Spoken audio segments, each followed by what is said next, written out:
Vamos, vamos. Pa' Centroamérica.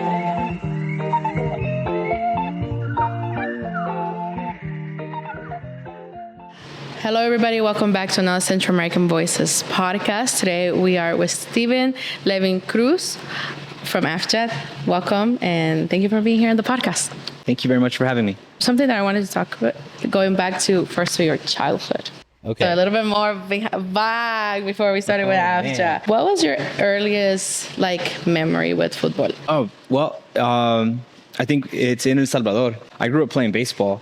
So when I would go back to El Salvador, nobody would play baseball. And la misma cancha that AFJA's in now is the same soccer field that I used to play on when I was a kid. Instead of going to summer camp, I'd go to my grandma's canton in La Libertad in El Salvador and would play on this soccer field that used to be a cow pasture, and then it's really rugged and rough. So these nice synthetic grass fields that we see all over LA is nothing compared to the field that I grew up playing on. Okay, so you grew up going to Salvador all your summers? Every single summer, yeah. What is the role that El Salvador play for you in your childhood? I think El Salvador is just something that's intertwined with my experience growing up. Central America as a whole, I have a lot of family in Costa Rica, so we used to take Ticabús from El Salvador to Costa Rica. That's a long trip. Yeah, so we would stop in Honduras for a night, or sometimes would stop in Nicaragua for a night.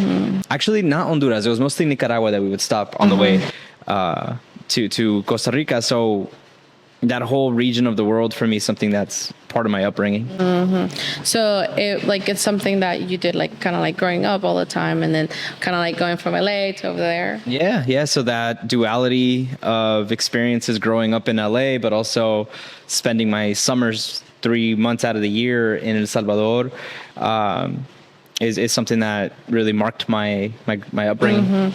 And when did throughout this time in your childhood, when did you realize football and the meaning of it was different between El Salvador and the United States? I've had a relationship with football throughout my whole life. My dad, my late father, was a really avid international soccer fan. He loved football. My mom, I grew up going to LA Galaxy games at the Rose Bowl with her. She used to be a part of a barra, know. Wow. So football has been part of my life, whether it's here in the States or in El Salvador.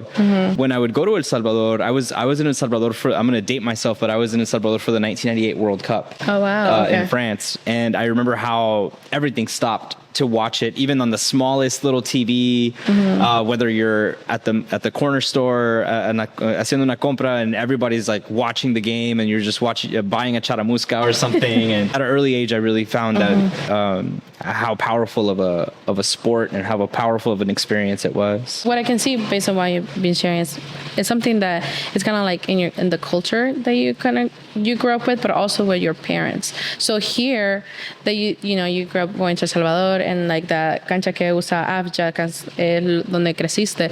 But how was the relationship with football here outside from going to Galaxy? Were you playing here in the small leagues, or how was that? No, I played just for fun in El Salvador, and then here in LA. I had access to so many different kinds of sports. So I would play baseball, basketball, tackle football. It wasn't until college where I rediscovered a soccer community at my university. After midterms, after exams, I went to USC. So my friends were all from the South Central area for the most part. So they got, they were attending USC with me, but they had already a group of friends that would come in from South Central to play on the fields at USC. And I'd love those times because 2 o'clock in the morning, 1 o'clock in the morning, playing after studying all day and burning off that steam. So it's kind of, a mixed experience. And then how did AFJA started? What was the idea to start AFJA? Because, I feel it's from the mission, it's football is the vehicle of change, social change. That's what it was. So how does this start? Because it seems you grew up surrounded by the culture. You grew up going to Central America. You grew up surrounded by the sport and community. How did it was okay, I think let's start this. What what was that pivotal moment? As an organization, AFJA started in 2018. Okay. So that's when we became a registered nonprofit organization. But the idea of taking shoes, clothes, toys, I think a lot of us that grow up in LA or grow up going back home to Central America or anywhere in Mexico, we grow up taking back stuff for your primos, right? Or things like that. So I quickly learned about the value of the stuff that we just collect here, you know, in excess. A used pair of shoes could be repurposed for somebody that may not have a pair of shoes, and then translating that over to cleats, like soccer cleats or sports equipment. It's even more valuable because that stuff is a little harder to come by sometimes, depending on how far you are from resources. The story of AFJA really doesn't start in 2018. It starts with my experiences as a kid, taking stuff back for the primos and the vecinos. Yeah, and I think that's such a shared experience because my brother también jugó fútbol por muchísimo tiempo, and like my mom, every time a season would change, he's like, okay, la ropa para los primos, zapatos para los primos, and las cajas que se mandaban, and like you see that like if it wasn't for my cousin, it would be for other kids in el pueblo de mi abuela, or like, oh, like ya no te gastes más los cleats, te va a comprar un nuevo para que todavía tenga algunos para que puedan jugar allá. Sí. And I think that's an experience that a lot of us have shared, like, you know, from immigrant community, but also first generation, that is always like, you always need to start off like thinking of over there and like what resources can we also share with people like overseas and in our homeland. It's interesting because our parents grew up sending money back, right? And resources back, like a remittance. And in a way, when we were taking back our toys or electronics and things like that, it's that same, I think we grew up seeing our parents work so hard here to give back to their families and community that it just naturally kind of translates to us as kids. Yeah. I grew up in Honduras and I moved here and I have seen that disparity of like, you know, like sports and like what resources you have here, but also like in our countries that putting our kids to sport, keep them out of the streets, which is something that Central America do struggle a lot with, like having our kids go to the cracks of criminal organizations. So I think like that is also the reason why my mom always encouraged my brother, like send them so they can continue playing, because if this doesn't happen, you know, you don't know what the life of this other kid could be. Yep, exactly. Yeah. I think for me, growing up here in LA, it was something that helped me stay out of trouble, also socialize with kids and really learn just different values that you learn through sports. So we wanted to create that, but in Central America. And I wanted to ask, why is access to sport important in communities that are often overlooked from your point of view? And then also like the work that you do with AFJA. I think for folks that aren't in the space of sports, they might think of sports as like, oh, it's just something people are due to play and you're just having fun. But sports have the power to create microeconomies for communities, right? The same field where the kids are playing on puede estar una señora vendiendo comida para sostener su familia, right? The same soccer field where kids are playing on can also be a place where parents have the opportunity to have dialogue and you build a comité de papá y mamá, right? So that maybe they're neighbors and they don't get along or they don't talk outside of this space, but in the field, because both of their kids are now on the same team, now they're mutually invested in this space. That's why sport is so important, especially in underserved communities, because it's a way to build micro communities and a place to have dialogue and just the word community is I think used often in a variety of ways, but sports is community. Living in a moment right now with the World Cup where so many people are gathered in community, right? And I think that's a beautiful thing. It's one of those things like when I remember La Liga in el pueblo de mi abuela, like that was like an event. You know what I mean? Like in this little rural town, like you will go and that is the event of the weekend. Like you stop things to do in order to watch like el otro pueblo versus tu pueblo. And it gets heated.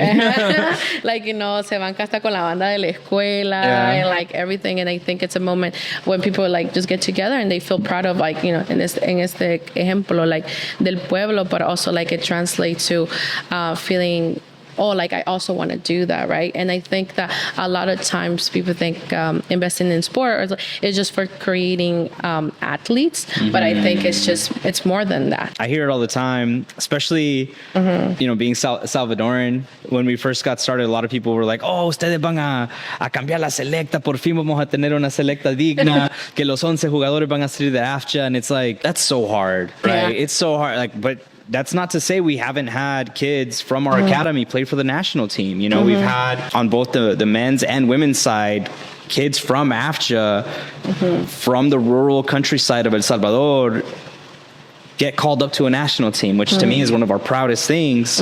But that's not the main goal of the organization, right? It's bringing it back to using the sport as a vehicle for social change in general, not just para el bien de la selecta. Like the organization should focus on that.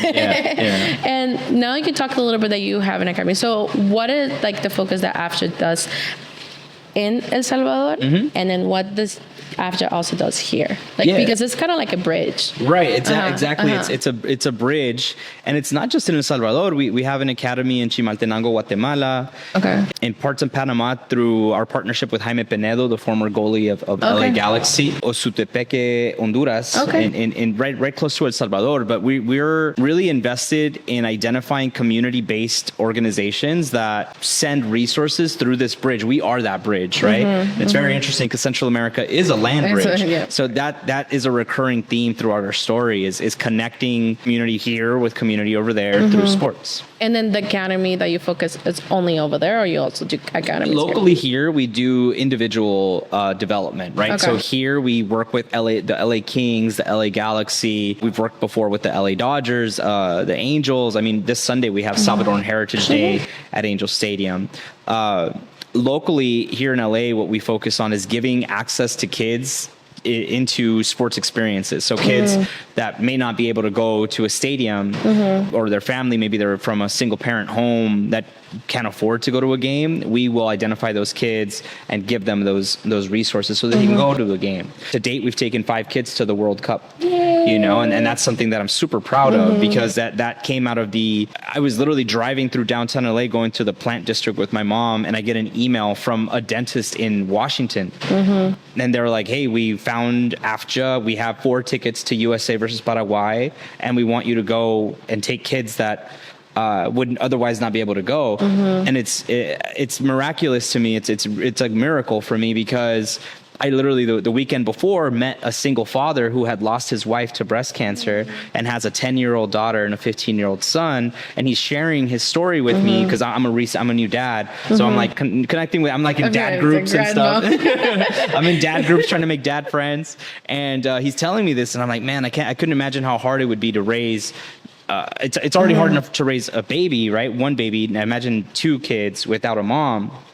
And I remember going home thinking, how can I use AFJA to help this guy, right, with his kids? And then 2 days later, we get an email that there's 4 tickets for us to go to the World Cup. So we took those kids, as well as kids from AFJA that are here in the States now, undocumented kids or undocumented people that come to us for help, and we find ways to make it happen. That's more than just a soccer academy in El Salvador. That's kind of like how we started, but it's grown to be so much more.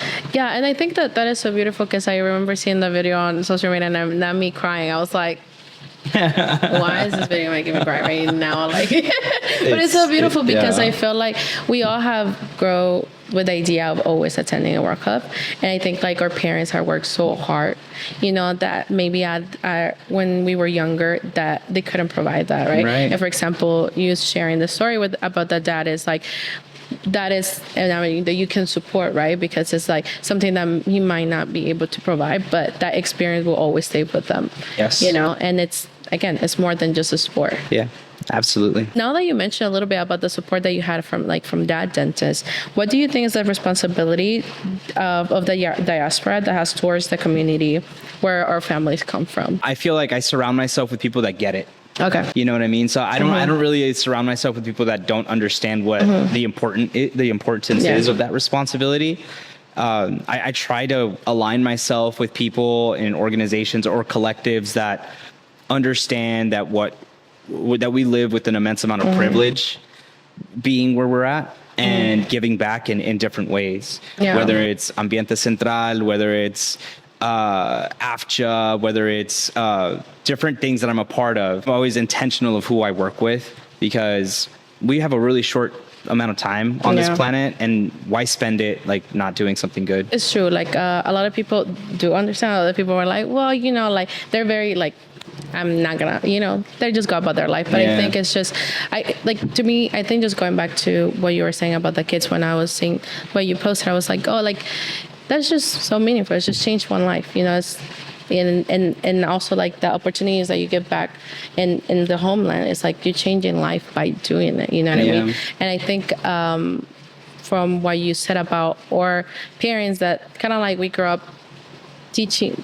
They grew up teaching us how to always give back. It's kind of like we always like, oh, like how can we continue giving back so our community can grow, but also like our kids can have a better like future in any capacity. Yeah, absolutely. I wanted to talk about a little bit, two things that you mentioned. One is Ambiente Central, and I know the rest of your team is not here, but you know, and Pupusas with a purpose, because I feel like something that I have noticed of Ambiente Central that I always like to attend is that Pupusa with a Purpose is always there. So can you tell us about that initiative and how does that support AFJA, or like the work that you guys do? I'm part of the leadership team for Ambiente Central. Juliana, Adrian, Henry, and the crew brought me on board first as a collaborator with Pupusas with a Purpose in AFJA, and then invited me to be a part of the leadership group to help kind of steer the direction that we're going in.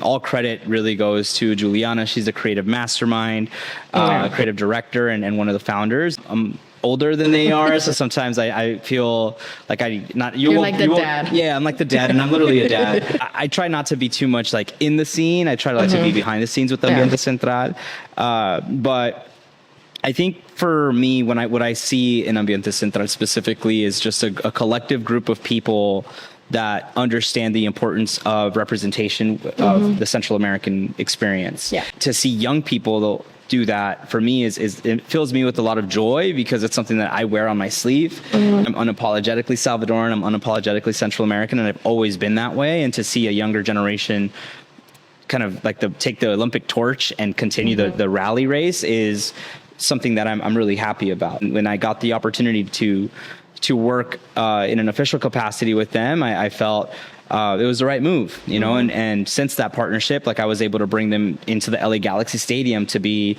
the official DJs for Central American Heritage Night, which is something I've been working on for many years. And a lot of things that I've been able to help, I think, the group, but I've also feel they've helped our mission as well. Like when there was the LA fires, we worked a lot with Salif and a bunch of other nonprofits to help community, like, you know, housekeepers or landscapers that were impacted by those fires that didn't have work now. It was Ambiente Central and AFJA that were, you know, immediately called to help. Let's not forget what was happening this time last year with ICE. You know, it was again like that's where I felt I was like, okay, I'm aligned with the right people, and I think that's why I continue to be a part of it. Yeah, and I love that. I feel like, you know, I think here in the team, we love to go to Ambiente Central all the time. It's a good time. You know, we love to have that time to enjoy the music that we love to enjoy, and also just be able to be in community, because I feel like for a very long time, I think we didn't have a space to go. You know what I mean? I feel like every month we always looking forward to drop to where we can go, but it's also like, I used to like surrounded by young people that are being unapologetic Central Americans, because we know that there was a generation that, you know, sadly because of so many things that they couldn't, and it's like, no, like let's be unapologetic ourselves. Let's not try to put ourselves in a box, because we should celebrate our culture. We should be embracing our sounds. Exactly. And I love what you guys are doing over there, and hopefully we can have the whole crew one day here. Yeah, no, I mean, I can for sure help with that. Yes. And then, so Pupusas with a Purpose, how does that initiative started? So Pupusas with a Purpose is a social enterprise. Okay. It's a concept that brings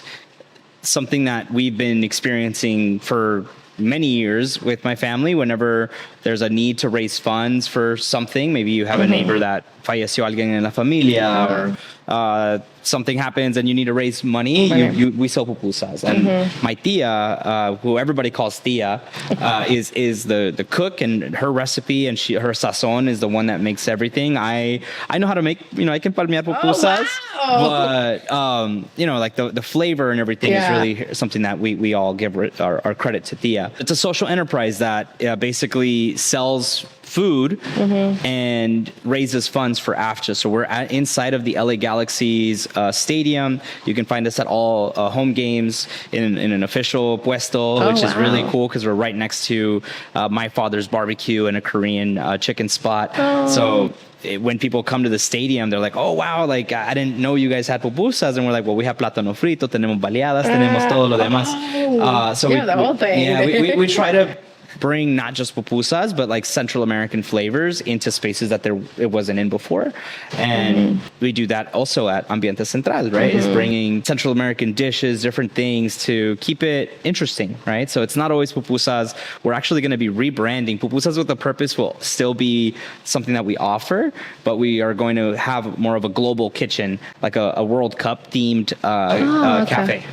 Oh, wow. Is it going to be like soon, or like you're planning for that? We're in the seed capital portion of it right now to raise enough capital to have an actual location. And it's going to be like a world kitchen. Okay, yeah. Congrats on that. Thank you. Congrats. Because I know you guys have been doing, so much. And it is so hard. Food is so hard, Ale. Like, I've done a lot of different enterprises and entrepreneurship stuff, but food, my respects to food vendors, food truck people, like, it's really hard. It's hard. Yeah, it takes a lot of grit. We've been in the game for 5 years. Wow. Yeah. Wow. But I'm also glad that that can help other. You know what I mean? Yep. Like, it's something that we can enjoy our flavor, but also supports great cause. Exactly. Yeah, we raise funds not just for AFJA. We've raised funds for the Salvadoran American Leadership and Education Fund. We've raised funds for people impacted by ICE, by the fires. Like, it changes all the time. And before we wrap this episode, can you tell our audience where else can they support you, and how where can they find you to follow you? Yeah, of course. You can find us at afja.es on Instagram, AFJA on TikTok, and just www.la2la.org. Thank you so much, Steven, for being on this side. Thank you for coming and joining us. It was really nice talking to you. Cool. Thank you. Thank you. Bye.